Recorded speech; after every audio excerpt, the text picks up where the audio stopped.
Salut à tous, aujourd'hui on se rejoint pour un nouveau test d'un smartphone de la marque Blueboo. Et ce téléphone, il vient de chez TomTop. Voilà, on a voulu varier un peu. On essaie d'un peu d'étaler nos partenariats. Donc TomTop qui nous envoie le Blueboo D5 Pro. C'est un téléphone qui fait 79,04 € actuellement. Donc c'est un rapport prix qui a l'air plutôt intéressant. On va le voir durant ce test si ce téléphone il est intéressant ou pas. D'ailleurs j'ai un abonné qui m'a demandé il y a 2 3 jours là, quand est-ce que tu le fais? Et je lui ai dit je l'ai dans les mains actuellement, donc voilà. Donc il attend impatiemment ça. Voilà, je dis rien, je gâche pas le mystère, on va voir ça de suite tout au long de ce test. Donc ce Blueboo D5 Pro de chez TomTop, vous avez un lien d'achat en dessous dans la vidéo. Donc c'est vrai que niveau rapport prix, 80 € à un 3 Go de RAM, c'est vrai qu'avec ce design là, c'est très rare. Et donc du coup, c'est pour ça que ça m'intéressait de le faire. Allez, on va directement aller voir les caractéristiques sur débit spécification. Donc un écran 71,5 sur 146,3 sur 8,8 mm d'épaisseur, ça c'est les dimensions du téléphone et non de l'écran comme j'ai pu dire. Un poids de 150 grammes, ce qui est plutôt pas mal. Le processeur c'est 6737, c'est un Mediatek, un Mali-T 720 pour la partie graphique, donc 3 Go de RAM, 32 Go de RAM, extensible par micro SD, on verra ça après. Un écran 5.5 de type IPS, JDI IPS pour la provenance, une résolution de 1280 x 640, 2700 mAh, donc c'est un téléphone qui est en 18 neuvième et mix, un peu comme le Mi Mix 2S. Bon, c'est un peu...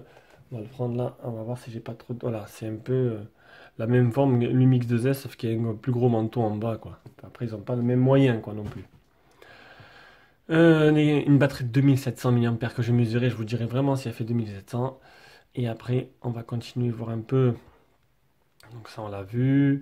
Les bandes 4G, 800, 900, 1800, 2100, 2600. Donc il n'est pas full 4G, manque la B28. La bande chère à Free. C'est de la 4G de catégorie 4 pour ceux que ça intéresse.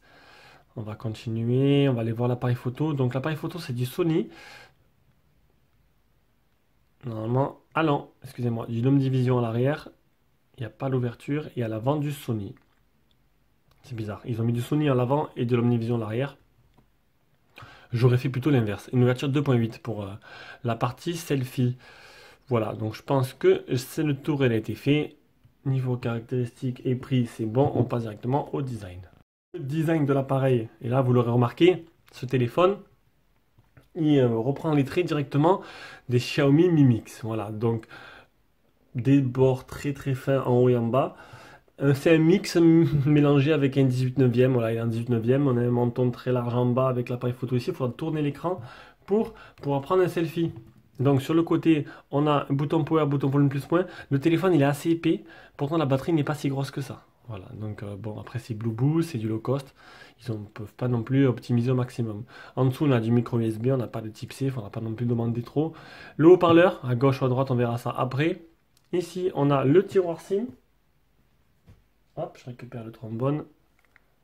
Alors, les boutons, moi j'aime pas, je préfère quand c'est dans l'autre sens. On va dire 80% des smartphones, les boutons, le tiroir SIM est à gauche, les boutons à droite. Là, c'est inversé. Donc, on a une nano SIM ou une carte SIM normale. Pas une carte SIM, une micro SIM. Alors, c'est ou nano SIM ou micro SIM, ou micro SIM et carte SD. Voilà, il faudra choisir. Ça fait longtemps que j'ai plus vu de micro SIM, pourtant le téléphone, il vient de sortir. Hop, au-dessus, on va éteindre. Au-dessus, on a le port jack. Et à l'arrière, on a une coque plutôt sympa, plutôt jolie. Bon, c'est du plastique, un contour en métal. Et le capteur d'empreinte, l'appareil photo ici, qui ressort légèrement de la coque, pas trop. Il y a une coque qui est fournie avec. Je l'ai montré durant le déballage, elle est là. Et le double flash LED. Voilà, voilà pour le design. Et voilà pour le design. Il n'y a pas de LED de notification. Il n'y a pas de LED, c'est vraiment dommage. On va quand même confirmer ça. Voilà. Pas de LED. Allez, on passe à l'écran. Et on a changé un peu les choses. On va commencer directement par le multitouch. Parce que d'habitude, je montrais multitouch. Je le montrais dans la partie logiciel. Donc, c'est seulement un 2 touches. Et ça, c'est un peu la déception. Donc, c'est bien beau de faire un téléphone qui accroche l'œil, qui est plutôt joli, on va dire, qui est dans la tendance du moment, mais l'écran, il est un peu dégueulasse, quoi. L'écran, faut dire ce qui est. C'est un 2 touches, les couleurs sont pas dégueulasses, sauf que déjà, il y a une épaisseur énorme entre la vitre et le LCD. Le LCD, la vitre, ouais, c'est bon, j'ai bien dit ce qu'il fallait dire. Et donc, du coup, c'est vrai que c'est pas super agréable à taper dessus. On voit très bien qu'il y a un espace et du coup, ben voilà, c'est pas agréable, trop agréable à utiliser. Bon, vous n'aurez pas de problème à utiliser, c'est 80 € quand même. Vous n'aurez pas de problème d'écrire vos messages, mais il faudra prendre son temps. Voilà, ce ne sera pas un téléphone, surtout c'est un deux touches, donc ça allait trop vite, vous n'allez pas pouvoir écrire. Il faut vraiment prendre son temps pour écrire et y aller tranquillement, quitte à vous reprendre à plusieurs fois et changer le clavier, quoi. Changer le clavier d'origine. Moi j'utilise SwiftKey, j'ai mis en plus grand, donc ça me prend tous les grands presque comme ça. Et du coup, c'est vrai que bon, on va dire que l'écran, c'est pas son point fort, hein. Donc, on va faire maintenant les tests display tester, vous montrer un peu les couleurs de cet écran. Hop, close.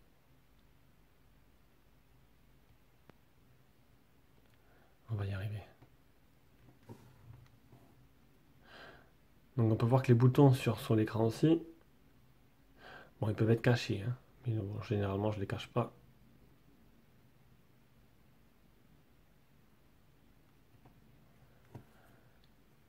On va faire les photos réelles.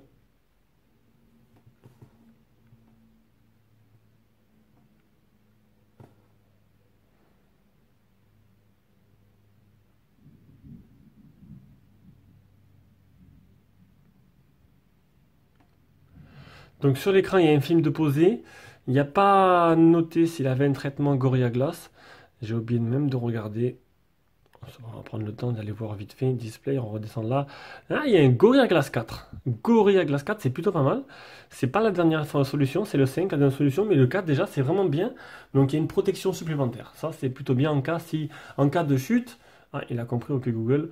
En cas de chute ou quoi que ce soit, si votre enfant le fait tomber ou vous-même, il devrait résister un petit peu, j'espère. Donc voilà, vous l'aurez compris, l'écran, c'est pas son point fort, seulement deux touches et l'écriture est un peu laborieuse par moment. Allez, on passe à la partie logicielle. Partie logicielle. Et là non plus, ils n'ont pas fait un gros effort dessus, hein, honnêtement. Regardez, bon déjà, hein, alors c'est marrant. J'ai perdu le volet à gauche. Alors là, c'est rigolo là. Alors, il y avait un volet à gauche, normalement, un peu comme Google No, où il y avait les notifications qui apparaissaient.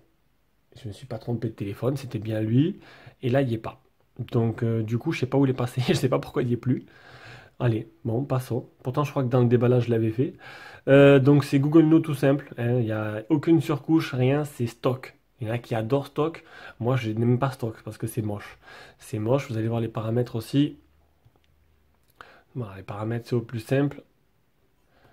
Voilà, on retrouve franchement, ben c'est stock, c'est même pas stock, c'est stock chinois quoi, hein. C'est voilà, ils ont fait aucun effort là-dessus, ils ont pris vraiment le moins cher, il n'y a même pas d'application de tierce, rien, c'est au plus simple. Après à vous de modifier un peu vos choses, mais c'est bizarre, j'avais un volet à gauche qui a disparu. Alors, à propos du téléphone, donc on est sur Android.7, Android 7.0, donc Android Nougat, on est bien sûr du Bluetooth D5 Pro. On va avoir un peu les options. Donc il n'y a pas grand chose de niveau options non plus. Il y a le Duraspeed, le mode plein écran. Donc ça, le mode plein écran, c'est pour mettre toutes les applications adaptées. Parce que d'origine ne sont pas adaptées à votre écran, tout simplement. Un 3 Go de RAM, 32 Go de mémoire interne, il reste 25. L'affichage, on n'a pas de capteur de luminosité. Donc il faudra mettre la luminosité vous-même manuellement. Voilà, il faudra la. Alors que si le Droid a fait le test du Asus, je jetterai un œil. Le test du Asus que j'ai actuellement, qui est vraiment fabuleux. Luminosité automatique, il n'y est pas. Donc il faudra faire manuel. Ça, c'est vraiment dommage. Encore un truc de moins qu'ils ont voulu économiser. On peut cacher. Voilà, on peut cacher la barre de navigation. Et en fait, c'est tout. C'est tout ce qu'il y a. Et voilà. On va pas aller loin avec ça. Mais bon, c'est le strict minimum, comme je vous l'ai dit. Donc maintenant, on va passer directement à la partie OTG. Est-ce qu'au moins il fait OTG? Il fait OTG. Voilà, ils ont mis le OTG et les mises à jour. J'ai oublié de voir s'il y avait un cas des mises à jour disponibles.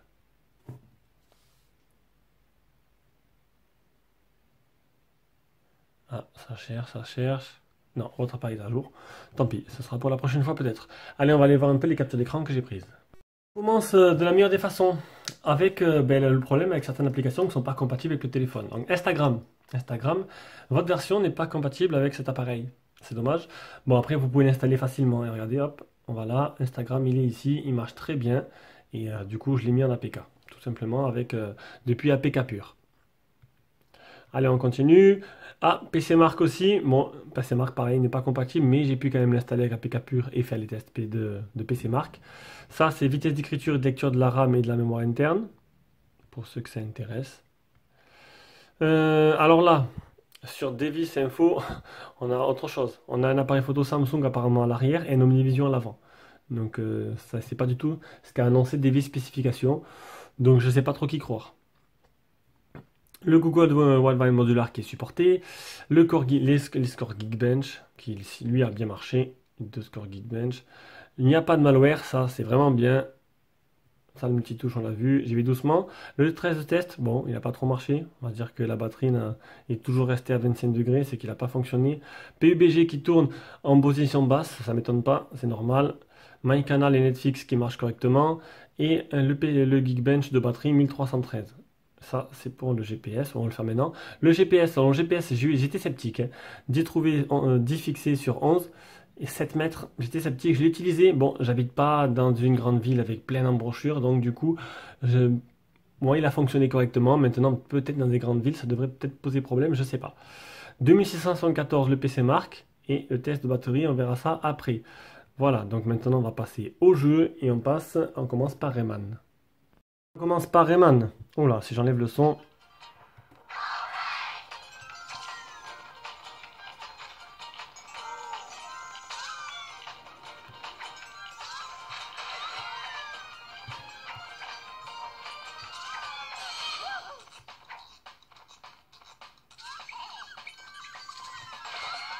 Bon, ça a l'air de bien fonctionner.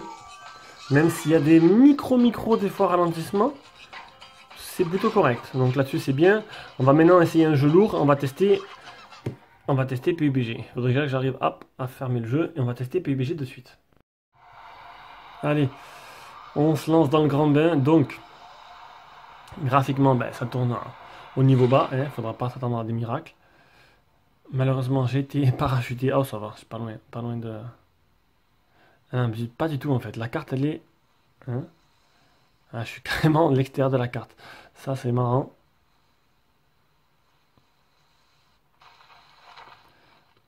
Allez, go, go, go, go, go. Allez, cours.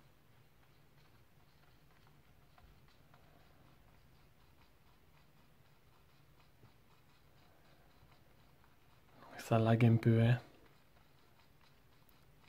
Je pense pas que ce soit vraiment le jeu, le téléphone idéal pour jouer à ce genre de jeu quand même, hein. Voilà, je suis dans la carte. Donc graphiquement, ça a l'air correct. Maintenant, on va dire que le nombre de FPS est très très bas. C'est de trouver une maison. À mon avis, il n'y aura personne où je suis.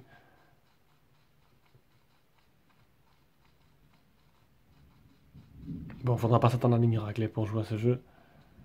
Peut-être essayer rouler survival, peut-être que ça tournera un peu mieux.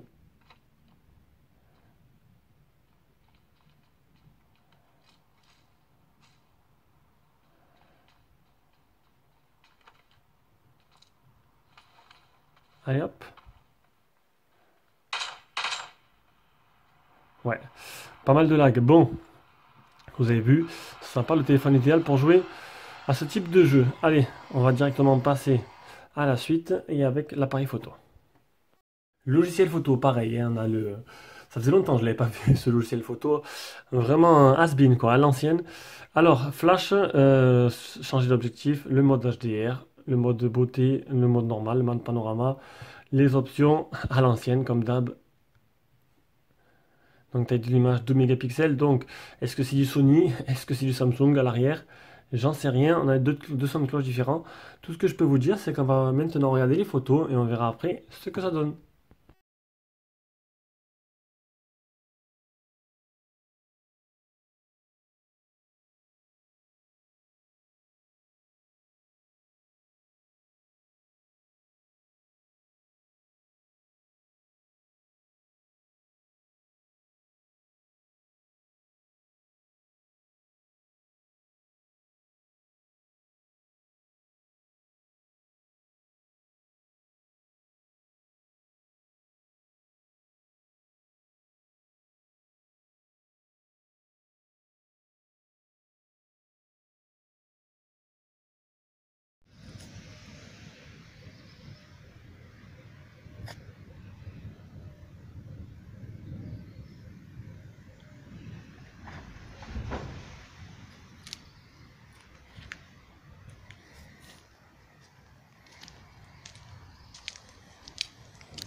Donc voilà, donc qu'est-ce qu'on peut dire? Vous avez pu voir, hein, c'est pas sensationnel.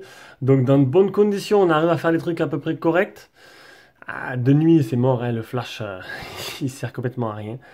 Et en basse luminosité, vous avez pu voir dans le couloir, l'image est dégueulasse. Le selfie, bon, il faut tourner l'écran, hein, comme c'est un téléphone mix, on va le voir maintenant, tac, il vous demande de tourner l'écran. Voilà. Donc la qualité n'est pas sensationnelle non plus, il faudra pas trop bouger si vous voulez avoir un truc correct. Donc niveau photo, non plus, ils n'ont pas mis le paquet, hein. Ben, après, pour le prix, on peut pas tout avoir. Voilà. Donc on passe maintenant à la partie audio-vidéo.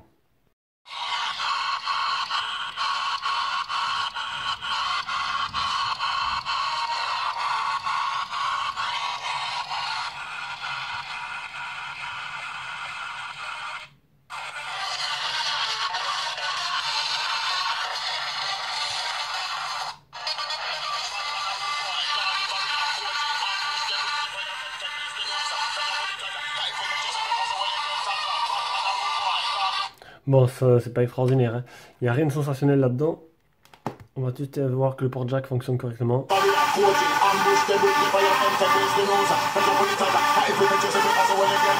Le port jack marche correctement. Et la qualité de communication, j'ai rien remarqué d'exceptionnel dessus, donc elle n'est pas extraordinaire, mais elle n'est pas mauvaise non plus. Bon, au moins quelque chose de positif. Allez, on continue. Donc, le réseau, donc c'est un téléphone qui n'est pas full 4G, donc il a la B20, mais il n'a pas la B28. Donc la B28, c'est pour Free. Je vais vous montrer bien sûr deux tableaux de suite. Donc en France, on utilise B28, B20, B3, B3, B1, B7. Et voici par opérateur. Donc il manque la B28, donc la première colonne. Donc la B28, on a 6 antennes chez Orange, 0 chez SFR, 56 chez Bouygues et 1687 chez Free. Donc Free utilise essentiellement la B3, mais il y a quand même pas mal d'antennes en B28 et ce téléphone ne l'a pas. Voilà. Donc pour ceux qui ont Free, si vous avez une B28 à côté, ben, vous ne pourrez pas capter la B28, donc vous serez sur l'autre réseau de chez Free. Allez, on passe à l'autonomie. Une batterie qui est donnée pour 2700 mAh. Je l'ai mesuré à... Hop. Ici, je l'ai mesuré à 2221. Donc c'est pas énorme, hein, c'est pas énorme à l'heure actuelle. Surtout que vous allez voir, niveau autonomie, on va pas casser des briques non plus. On va mettre album, capture d'écran, autonomie. Voilà, donc premier jour, 90% en 12h14. 2h29 sur le téléphone, 13 minutes d'appel. Deuxième jour, 82% en 13h. 1h54 sur le téléphone, 7 minutes d'appel. Ben voilà, c'est un téléphone qui vous fera la journée et pas plus, hein. Moi, je pense que... Bon, là, encore le deuxième jour, franchement, j'ai lâché l'affaire, hein. Parce que c'est pas agréable des fois de tester ce genre de téléphone qui est... voilà, je vais pas le conseiller maintenant. On passe direct à la conclusion, allez, c'est parti. Donc, c'est pas un téléphone que je conseille. Allez, je vais le dire, voilà, Tom Top, ben, je ferai pas de vente pour eux, donc j'aurai peut-être pas d'autres téléphones, mais bon, j'ai un autre téléphone qui vient de chez eux en espérant que ce sera mieux, même si ça fait un mois que j'ai commandé, qui est toujours pas parti. Normalement, il devrait être mieux. Mais là, ce Blueboo D5 Pro, j'espérais beaucoup sur lui parce que Blueboo, bon, c'est pas une grosse marque, c'est une petite marque, mais 80 euros, 3 Go de RAM. On s'est dit, bon, c'est jamais, mais bon, enfin, c'était sûr qu'il fasse des concessions autre part. Donc là, le téléphone, il y a mieux pour le prix. Je suis désolé. À part si vous voulez vraiment 3 Go de RAM, je pense que c'est le moins cher que vous pourrez trouver, hein. Et encore, je pense qu'il peut avoir autant mieux. Beaucoup mieux à ce prix, c'est pour des téléphones qui sont sortis peut-être il y a 6 mois, un an, qui n'ont peut-être pas ce design, parce que c'est vrai que le design est magnifique. Maintenant, il faut faire un choix. C'est où l'expérience utilisateur ou le design. Allez, je vous fais des gros bisous et on se revoit pour une prochaine vidéo. Ciao, ciao.